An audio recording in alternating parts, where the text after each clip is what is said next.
It is the reason why we have insisted that any Kenyan who is going to work outside Kenya, you know, many of those people, by the way, they travel using tourist visas.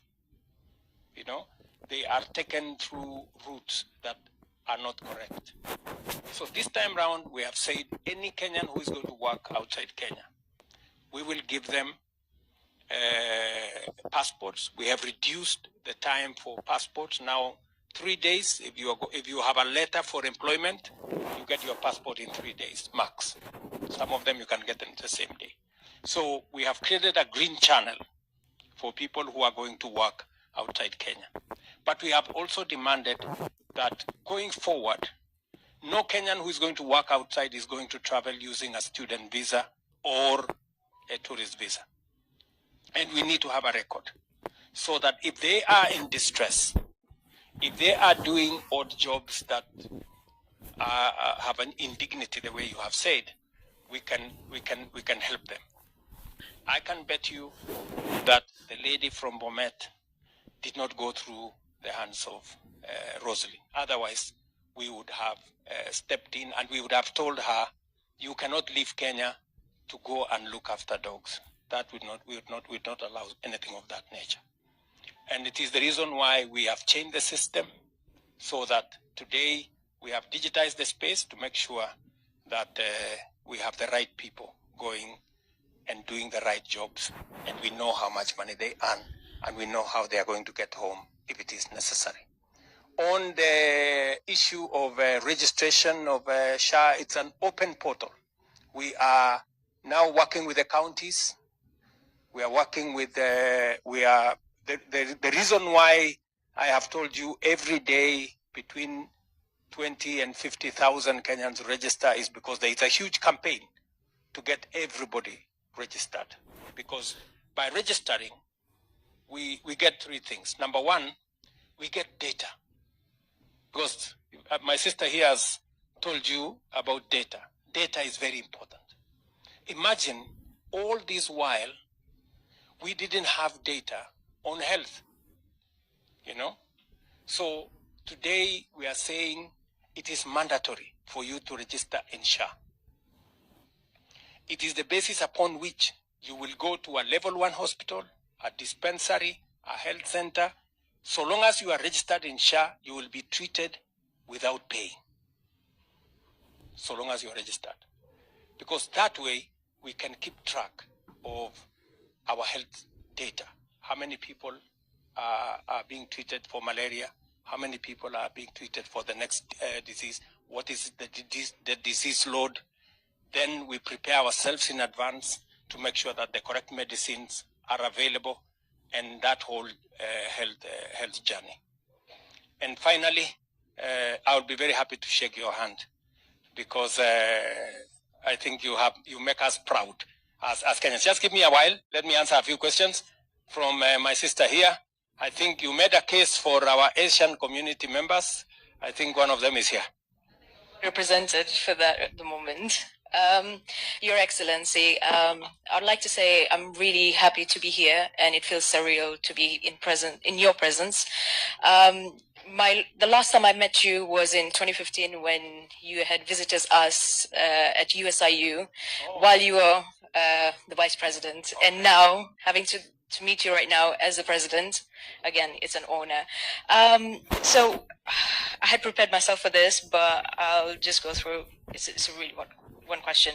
But I came here to earn my master's in data analytics. And my whole process over here has been with its like perks. But I would say that we Kenyans speak better English than any British that I've ever met. And still do. I agree with you. Actually, majority of Kenyans speak better English than the majority here.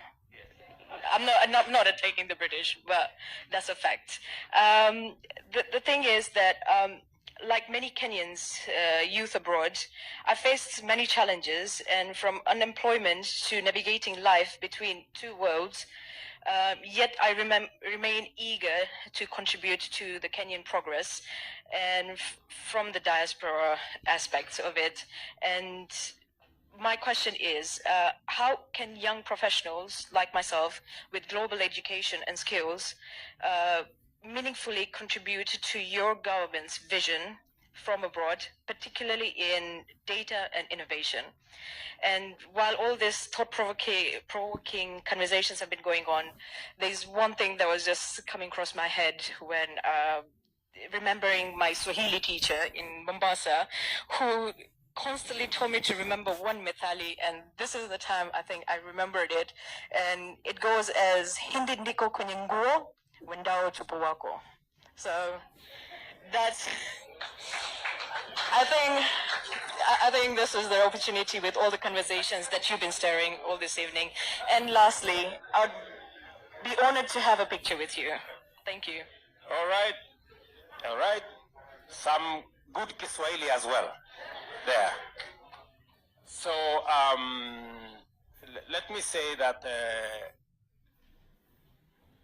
we have a big ecosystem of both national and international companies that are setting up in Kenya. From Amazon Web Services to Apple to Microsoft and every other company in between. We have local companies that are growing, local expertise whom we are working with. Technobrain, for example. We have many companies, local companies in Kenya that are doing a lot of professional work. So I cannot tell you that government of Kenya can employ you, but I can tell you we are creating the space for companies that will be looking for expertise like yours to be stationed in Kenya. That is why I just told you, Lloyd's of London, we need people like you with your expertise in statistics and data analysis.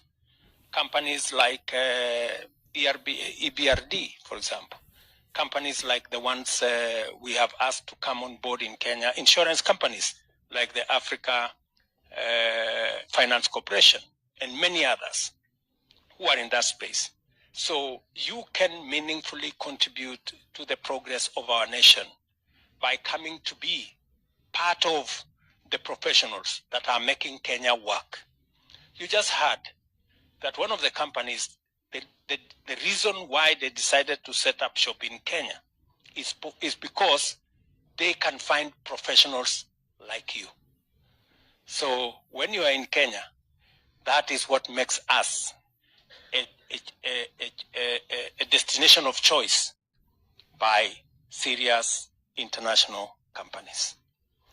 So allow me to stop here for now, because Rosalind, you can, because I think I have overshot my runway, and we can do the meet and greet.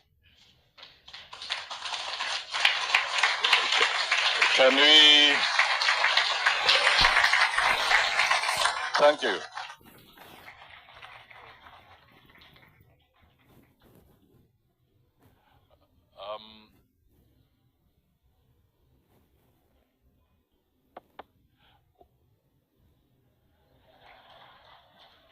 Okay.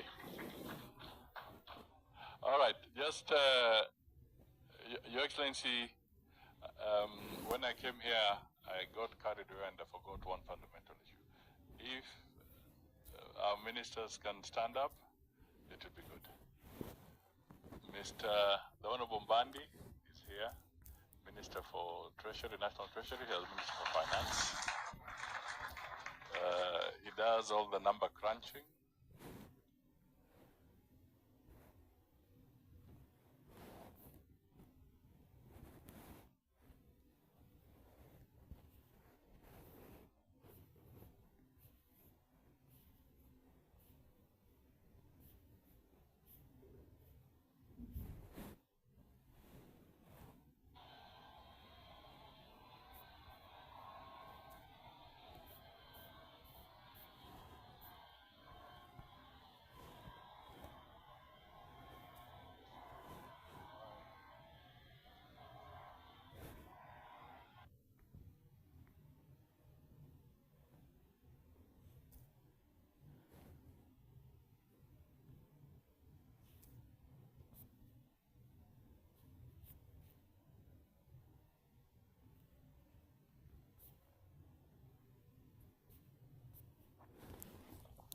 Yes, subscribe.